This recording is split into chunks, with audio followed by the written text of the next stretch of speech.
Might be the smartest soup thickening trick ever invented. Instead of flour or cream, this soup uses eggs, which sounds like it should turn it into a soupy scrambled egg mess, but it doesn't. It turns it into one of the smoothest and silkiest broths you'll ever eat.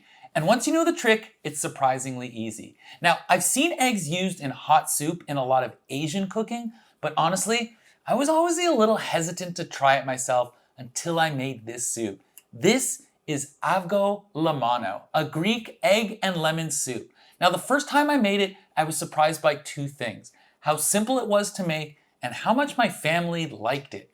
And it gave me the confidence to try new things like using eggs with soup. And that's something I'm trying to share more of here. Recipes that are a little different from the usual, but still easy enough to make for your family.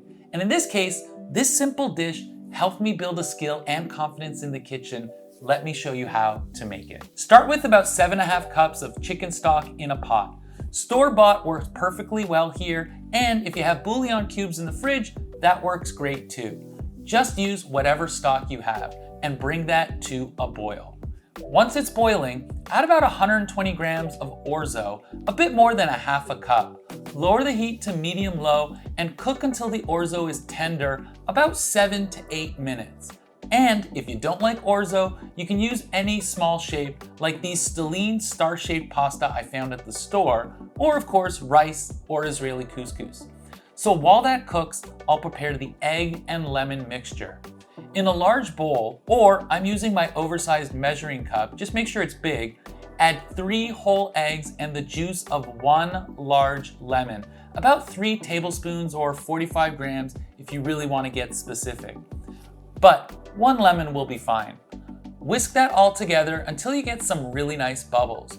You should know that you could make this with just yolks and 1 whole egg, but I find that to be unnecessarily complicated. It makes it richer, obviously, because there is more fat, but whole eggs makes this simpler and easier. And that's what I'm aiming for here with you today. Wait for that orzo to be done and whisk the egg mixture up again if you need to so it's light and frothy.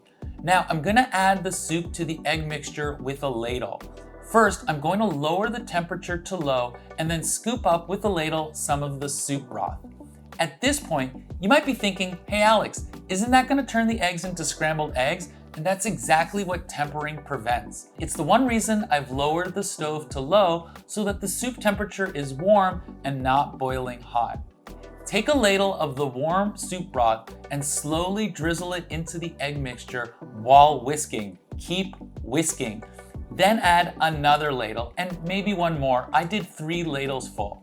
This gradually warms the eggs up so that they don't scramble when they go back into the soup. What I like about this soup recipe is that you can take your time with the tempering.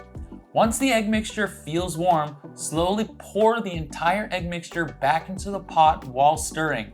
Because I'm filming, I'm taking this off the stove and onto my cutting board, but you can just move it off the hot burner. By now, the soup should be warm and not boiling at all. Don't add eggs to boiling soup. The eggs will thicken the broth a little, creating a silky, almost velvety texture without making it heavy as it would with cream. Mix it up nicely so it's incorporated, but don't rush. Give it a taste and season with salt if necessary. And I said it needed salt. You can add black pepper too. I usually hold off because of the kids. At this point, the soup should look creamy, but still pour like a soup. If it ever feels too thick, you can loosen it up with a little more water or stock. Now it's ready to be served. I like adding a little fresh dill. It works really well with the lemon. And if you want, you can even add some texture like throwing on something crunchy on top. Croutons work great, or some crackers. If you happen to have some leftover cooked chicken, you can stir that in too for added protein. It's so bright and delicious, the lemon and dill are a win. Lemon egg soup, that's Avgolemono. Enjoy.